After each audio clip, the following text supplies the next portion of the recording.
there. Welcome to Ballet 101. My name is Elizabeth Chayer. I am the founding director of American Dance Institute. We have 4 locations in Seattle, Washington. And I'm going to give you today a basic ballet class. I have been teaching for 40 years. I know my way around the ballet studio.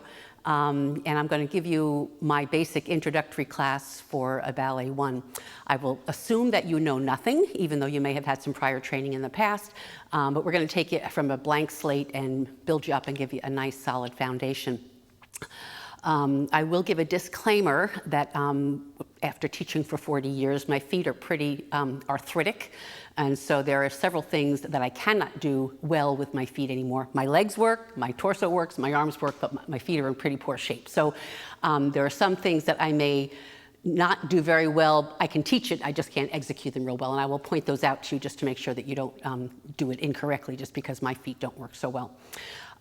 So we're going to start today with a lot of explaining in minute detail about the different exercises in ballet, how to initiate the movements, what to watch out for, things like that. We are only going to get to a fraction of the steps in ballet today. There's just so much explanation that goes behind every movement that we're going to work on today. So if you're in an ongoing class, each class, this would be the first class, and then each class after that would build onto it. But at least you'll get a little taste of what ballet technique is all about. So to start, we're first going to talk about alignment.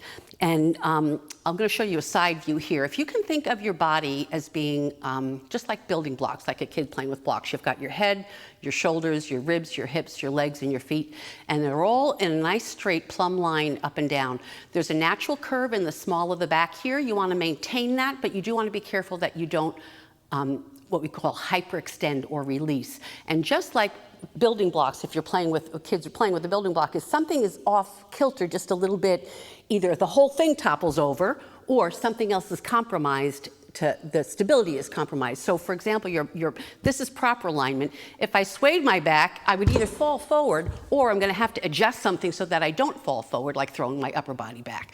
So one thing kind of kicks off another thing. It's kind of a domino effect. So you just want to make sure that you try to keep those body parts aligned all the time. Now I want you to keep your feet what we call parallel position, just facing forward, and just soften through the hip socket and let the knees float over the toes.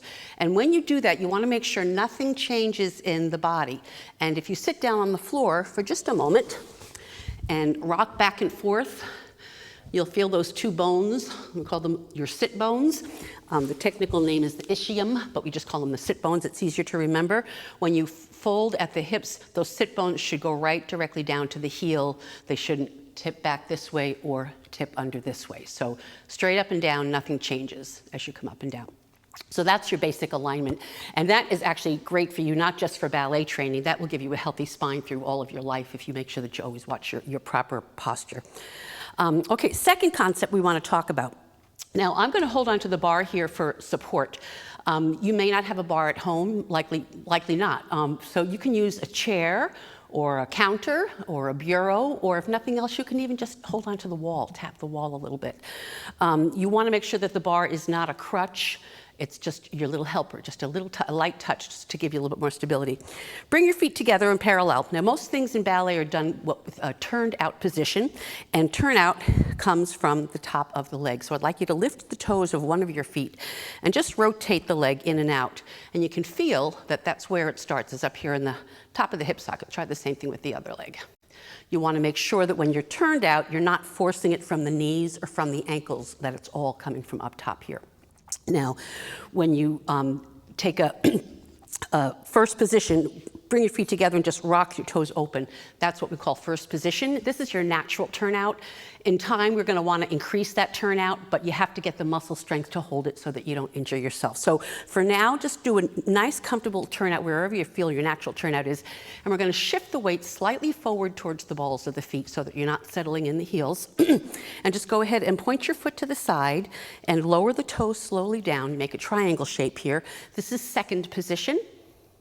And then point your foot and pull the heel across to the middle of the back foot by the arch of the foot. This is third position.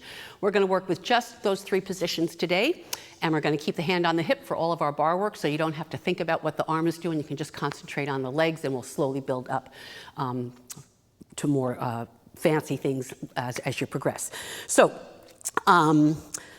the plie, which is the foundation of ballet, one of the most important steps, is a lifting action. And there's the basic law of physics: every action has an equal and opposite reaction, is a basic tenet of ballet technique.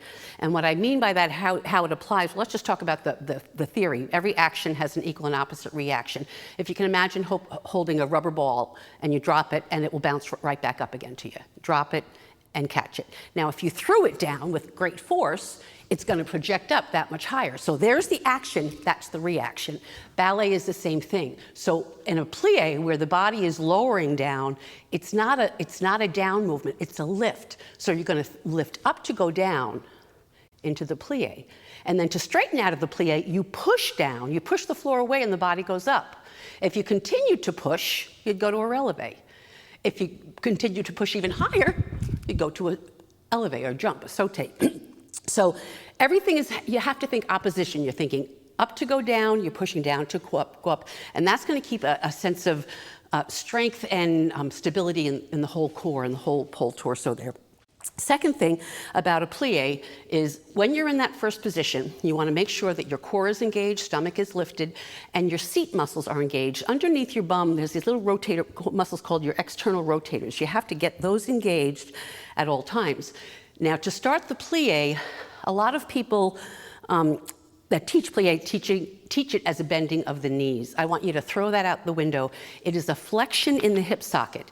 That's where it's initiated. The knees bend as a result of this happening, not this initiating, if that makes sense. If you watch the side view, I lift from the top of the hip, and that presses my knees to the side. My sit bones are going straight to the floor. It's real easy when you think knees to let that happen. So if you think about it up here, trying to keep that as flat as you can in the front of the hip, your plie will be solid and your pelvis will be where you want it to be. Okay, so that's the tenets of plies. I'm going to demonstrate a plie exercise. We'll do it with the music, but I'm going to show you one other movement that we're going to add on at the end of our plie exercise, and that is called a cambre.